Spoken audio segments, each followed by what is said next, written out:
Seguimos hablando porque el tema de hoy es excelente. Me corresponde hablar de los últimos 2 desiertos que recorrieron el pueblo de Israel ya después de esos 40 años de estar divagando por el desierto, literalmente divagando, yendo de un lugar a otro. Leemos en el libro de Números, capítulo 21, versículos 10 al 13. Dice: Después partieron los hijos de Israel y acamparon en Obot. Y partiendo de Obot, acamparon en Ije-Abarim, en el desierto que está enfrente de Moab.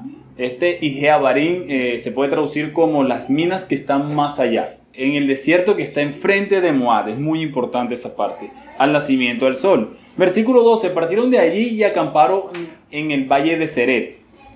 De allí partieron y acamparon al otro lado de Arnón. Arnón lo traducimos con la palabra corriente estruendosa, que está en el desierto y que sale del territorio amorreo. Porque Arnón, también esto es muy importante, es el límite de Moab. O sea, entre Moab y el amorreo. Entonces tenemos estos dos últimos desiertos, Ije-Abarim y Arnón. Uno de los detalles más importantes que me ha llamado la atención es exactamente que Arnón era un río que servía de límite, ¿sí? Que servía para dividir entre las tierras de Moab, las tierras moabitas y las tierras amorreas. Y es que estos dos desiertos estaban en dos naciones que tenían una historia bastante relacionada con el pueblo de Israel. De un lado tenemos a Ije-Abarim en el desierto de Moab, y del otro tenemos a Arnón. En el valle de Arnón era había un río muy caudaloso, pero estaba también cercano al desierto en el lado de los amorreos. Y mientras yo leía esto, tengo que confesarles que yo leía una y otra vez estos versículos del capítulo 10, del capítulo 20 de Números, y decía, no veo qué podemos aprender de estos dos desiertos. Es tan poco lo que leo yo en estos versículos que no veo. Así que el Señor creo que empezó a motivarme a buscar la pregunta correcta, ¿no? La pregunta es, ¿qué simbolizan estos dos últimos desiertos? Bueno, yo llegué a una comparativa y era basada en lo que Dios había dicho al pueblo, o sea, al pueblo israelita, de cada una de estas naciones en las que se encontraban estos desiertos, ¿sí? Y hice un cuadro comparativo. Entonces tenemos a Ije-Abarim, el desierto de Moab en un lado, y a Arnón, el desierto en la tierra amorrea del otro lado. Y esto es lo que llegaba a estas tres conclusiones con respecto a estos dos desiertos, ¿okay? El desierto que estaba en Moab representa la gracia de Dios. Ocurre que cuando ellos están en el desierto en Ije-Abarim, en Moab, y Moisés está relatando lo que ocurrió en estos últimos días de la peregrinación, del Éxodo, en el capítulo 2 del libro de Deuteronomio. Y ahí en Deuteronomio 2, versículo 9 dice: Y Jehová me dijo, le estaba diciendo a Moisés, no molestes a Moab, no te empeñes con ellos en guerra, porque no te daré posesión de su tierra, porque yo, y esta parte es importante, porque yo he dado a Ar por heredad a los hijos de Lot. Y eso se me quedó aquí mucho en la cabeza. Es decir, yo le di por herencia, es lo que está diciendo el Señor, a los hijos de Lot esta tierra. Por lo tanto, ustedes, Israel, Moisés, ustedes no pueden pelear con el pueblo de Moab, ¿sí? Eso es lo que el Señor estaba diciendo. Y para mí esto significaba gracia por una cosa, y es que el pueblo de Moab no tenía absolutamente nada especial que uno pudiera decir, claro, se merecían que el pueblo de Israel no los tocara, ¿saben? Y me puse entonces a estudiar qué era esto que habrá motivado el corazón de Dios para permitir que el pueblo de Israel no entrara en guerra con estas personas. Y empezamos a estudiar la vida de Lot.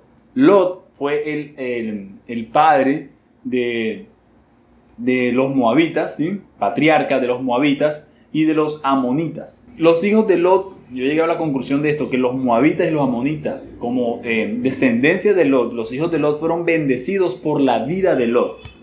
Y así como veníamos hablando en la ocasión anterior y como nuestro ministro nos hizo recordar hoy, ¿qué estamos haciendo hoy? ¿Qué estamos sembrando hoy que nuestras generaciones futuras pueden cosechar de eso? Los hijos de Lot fueron bendecidos por la vida de Lot, pero no por las bonitas acciones o las buenas acciones que el pueblo moabita y amonita, descendientes de Lot, habían realizado, porque de hecho la historia nos cuenta que más adelante se pusieron en contra del pueblo de Israel, hasta el punto que fueron excluidos del templo, ¿sí? De todo lo que era la cultura espiritual de Israel. Según de Pedro 2:8 dice, así es, Lot era un hombre recto, atormentado en su alma por la perversión que veía y oía a diario. Pedro, siglos después, nos dice que Lot era un hombre recto. Hay un versículo también en Génesis en el cual el Señor se le aparece a Isaac, el hijo de Abraham, y le dice, te bendeciré y te multiplicaré por amor a mi siervo Abraham. Y esto me llevaba a pensar, estamos en ese momento del desierto donde tenemos que pensar en nuestras generaciones futuras, y yo creo que definitivamente el Señor puede estar haciendo un llamado de atención bastante preciso con ese tema el día de hoy. ¿Sabes? Los hijos de Lot fueron bendecidos por él. No había nada bueno en los hijos de Lot. De hecho, los moabitas, tanto como los amonitas, hermanos, familiares, habían mezclado su fe con muchas prácticas mundanas, paganas de ese momento. Pero aún así, la gracia de Dios le dijo a Moisés, no los toques. La tierra ya yo se las doy a ellos. Eso me llegaba mucho a la cabeza. La tierra, yo le doy la tierra a ellos. Por amor a Lot. En contraparte están entonces los amorreos, que están en el desierto de Arnón. Y yo creo que los amorreos simbolizaban entonces la justicia. Si los moabitas o el desierto de Jeabarín para el pueblo israelita en ese momento que estaba en la peregrinación resultaba simbolizar la gracia de Dios, para mí el desierto de Arnón y el proceso con los amorreos simboliza definitivamente la justicia de Dios. Y es que en Deuteronomio 2, versículo 30 nos dice, mas Sehón, rey de Hesbón, no quiso que pasásemos por el territorio suyo, por el territorio amorreo, porque Jehová tu Dios había endurecido su espíritu y obstinado su corazón para entregarlo en tu mano, como hasta hoy le está diciendo Moisés al pueblo. Es decir, y esto era lo que había sucedido. Mientras Israel iba en la peregrinación, y el Señor le dijo, no van a pelear con tal pueblo, no van a pelear con el otro pueblo, no van a pelear con este pueblo. Ustedes no van a entrar en ninguna pelea. De hecho, en uno de los desiertos anteriores, esta generación se puso a pelear contra un pueblo, queriendo a su manera, en su tiempo, en su autodesempeño, en su capacidad, tratar de conquistar la tierra prometida, y perdieron, porque el Señor le dijo, no es el tiempo. Pero entonces, cuando el Señor ya les dice, este es el momento, esta gente entonces va a pasar de un lugar a la tierra prometida y le piden permiso en esa tierra amorrea al rey Sehón, que era Hesbón, que los dejase pasar, que ellos no iban a hacer nada, solamente a pasar, que todo lo que fueran a comer y a beber, ellos lo iban a pagar. Pero este rey les dijo que no. Investigando un poco entonces quiénes eran los amorreos, porque si era importante estudiar quiénes eran los moabitas, también es importante estudiar quiénes eran los amorreos. Y los amorreos eran cananeos, provenientes de Can, el hijo de Canaán, el hijo de Can, hijo de Noé. ¿Okay? Leyendo la Biblia, encontré que Can, el padre de Canaán, había hecho algo malo de burlarse de la desnudez de su padre, y Noé, el padre de Can, maldijo a Canaán. Algunos comentaristas dicen que no maldijo a Can, a su hijo, porque ya Dios había bendecido a Noé y a sus hijos, y ahí estaba Can, entonces él no iba a ir en contra de la bendición del Señor, así que maldijo a Canaán. Y estos amorreos eran descendientes directos de Canaán.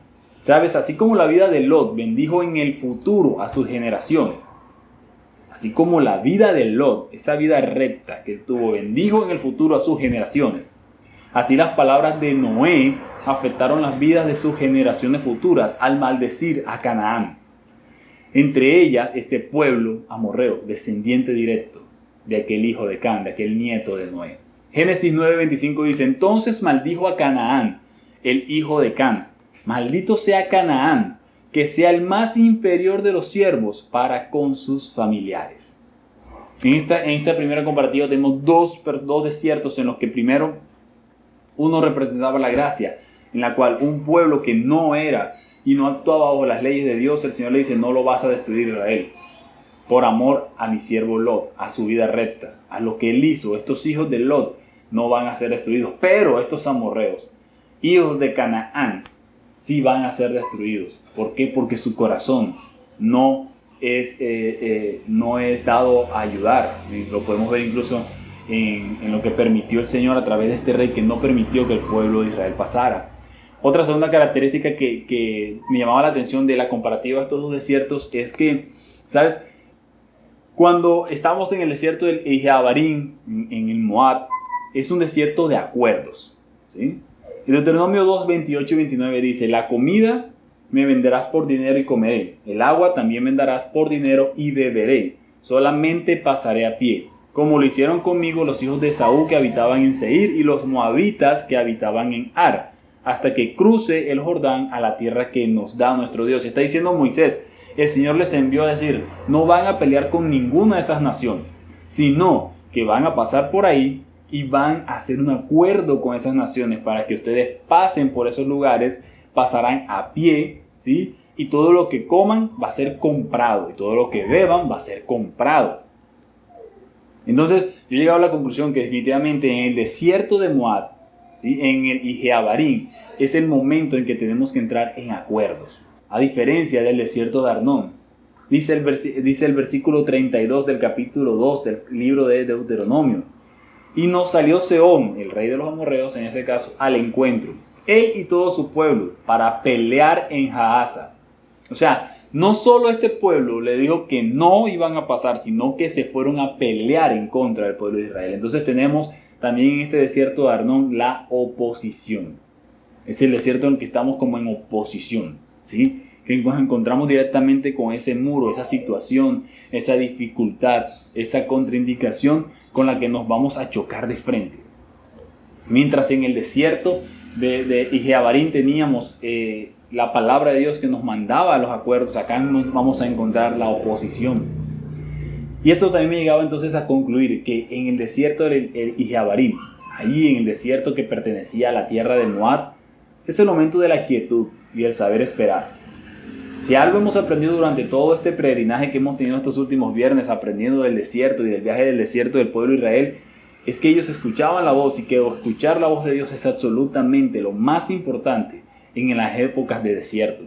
Y ellos entendieron que en Moab tenían que estar en quietud, que tenían que saber esperar, que era el momento de hacer los acuerdos, que antes que sublevarse, que enojarse, que empezar a pelear, que empezar a discutir, esta gente debía saber llevar las cosas. Quizás es necesario que ahí en el desierto que estemos cruzando, si estamos en ese Jeabarim, en ese Moab, no sea el tiempo de discutir, sino de saber hacer acuerdos. Que sea un momento en que sepamos hacer acuerdos. Y también, cosa diferente, ocurrió en el desierto de Arnón.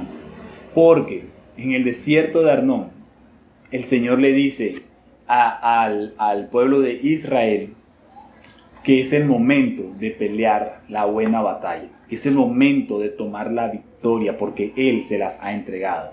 O sea, ese es el desierto en el que el pueblo tenía que empezar a tomar acciones. Después de 40 años, 38 años pasando de Cádiz, del desierto de Cádiz, al monte a un monte que, perdón, olvidé el nombre ahora, que pasaron ellos divagando de un lado a otro, es este el momento en el que ellos tienen que tomar acciones. En el desierto de Arnón es cuando el Señor nos dice, bueno, es el momento de que empieces a hacer este trabajo, porque es el momento de que yo te voy a llevar a la victoria. Era la antesala para conquistar la tierra prometida, el Canaán, la tierra donde fluye la leche y la miel. Entonces, después de ver estos dos, yo llegaba a la pregunta, ¿en cuál desierto me puedo estar encontrando yo, ¿no? ¿En cuál de estos dos desiertos? ¿O en cuál de los desiertos de los que hemos estado hablando durante estos viernes? Y yo creo que justo por esta última parte, muchos quisiéramos estar entonces en el desierto de Arnón, sí, como que es en ese tiempo de justicia, donde el Señor va a hacer justicia contra las personas que se nos han opuesto, contra todo aquel que no nos ha permitido hacer algo. Porque entonces nosotros decimos, no, este es el tiempo, ahora sí es verdad que el Señor, estoy en mi desierto de Arnón, aleluya, gloria al Señor, y rabacando, usa la manga larga y la cosa, y están en poder, dicen ellos, y estamos todos con ese deseo, no, este es el tiempo de Arnón, y no, ¿qué te dijo el Señor hoy en el webinar? Que este es el tiempo de Arnón, y es el tiempo de la justicia y la victoria. A mí me encantaría decir eso, no, yo estoy en el tiempo de la victoria, hermano, aleluya, gloria a Dios, ¿cómo estamos? En victoria, bendecidos. Pero Si algo debemos aprender de todo este peregrinaje del pueblo de Israel es que ellos entendieron, muy a las malas, pero entendieron que la única manera de saber en dónde estamos es a través de lo mismo que dice el Señor, de la palabra del Señor, de lo que sale de sus labios. Y esto lo leemos en Deuteronomio 2:14. Este es Moisés diciendo esto. 38 años 38 años pasaron desde que partimos por primera vez de Cades Barnea hasta que cruzamos finalmente el arroyo Ceret. ¿Sabes? El arroyo Ceret. Ese es el río Arnón. El arroyo Ceret. Era ese punto en donde el pueblo de Israel tenía que llegar y ¡ay, está Canaán! Y ¡pum! De regreso al desierto de Cades Barnea. Y otra vez, ¡ay, está el arroyo de... y ¡pum! Al desierto en el Moab. Al desierto de la espera, al desierto de la quietud, al desierto de los acuerdos. ¿Sí? Dice que finalmente tuvieron que pasar 38 años. Para entonces aquí nos dice, ¿por qué pasaron 38? Es que para entonces todos los hombres con edad suficiente para ir a la guerra habían muerto en el desierto. Para pasar al desierto de Arnón tenía que morir todo ese grupo de hombres que desconfiaron y se rebelizaron ante la palabra del Señor. Para pasar a nuestro desierto de la victoria tiene que morir nuestra desconfianza en el Señor. Todos los hombres con edad suficiente habían muerto en el desierto, tal como el Señor juró que sucedería. Sigue diciendo la respuesta de Moisés. Moisés siguió diciendo, entonces el Señor dijo, pónganse en marcha. Después de cruzar el arroyo, después de pasar el río Arnón, el Señor le dijo, pónganse en marcha. Crucen el valle del Arnón. Miren, les voy a entregar al amorreo Sehón, rey de Hesbón, y también a su tierra. Atáquenlo y comiencen a apoderarse de su territorio. Aquí nos encantaría que nos dijeran a todos, no, este es el momento, voy a conquistar mi tierra. Dice el 25, a partir de hoy haré que los pueblos de toda la tierra sientan terror a causa de ustedes. Cuando oigan hablar de ustedes, temblarán de espanto y de miedo. Pero esto tuvo que pasar. 38 años tuvo que pasar el pueblo de Israel en el desierto. Que muriera una generación completa de hombres que no creyeron en Dios y que pusieron su mirada y sus oídos exclusivamente en la conclusión y el raciocinio del humano, del hombre, en su limitada capacidad de hacer las cosas y no pusieron fe en lo que Dios estaba diciendo. Queremos estar, si yo quisiera estar en el desierto de Arnón, en el desierto de la justicia, en el desierto en el que el Señor nos dice, este es el momento en que vas a conquistar tu tierra. Pero primero tenemos que cruzar el arroyo de Ceret, que no es otra cosa que empezar a dejar que muera en el desierto anterior que estemos cruzando o que hayamos pasado todo aquello que no permite que confiemos absolutamente en la palabra de Dios. Podemos vivir en estos dos desiertos. Podemos estar en el desierto de la gracia, donde Dios manifiesta su gracia a un pueblo que no la merecía, porque obviamente eso es la gracia, algo que no se merece. En ese desierto donde tenemos que vivir en acuerdos, en la quietud, en saber esperar. También podríamos estar en el desierto de Arnón, donde vivimos en la justicia de Dios que actúa a favor de nosotros. Ahí donde está la oposición, pero que Dios va a probar su poder diciendo que Él nos da la victoria. Pero para estar de un lugar a otro es necesario que pasemos por el arroyo de Arnón y dejemos atrás la desconfianza. Y dejemos atrás todo aquello que no nos permita creer en lo que el Señor está diciendo.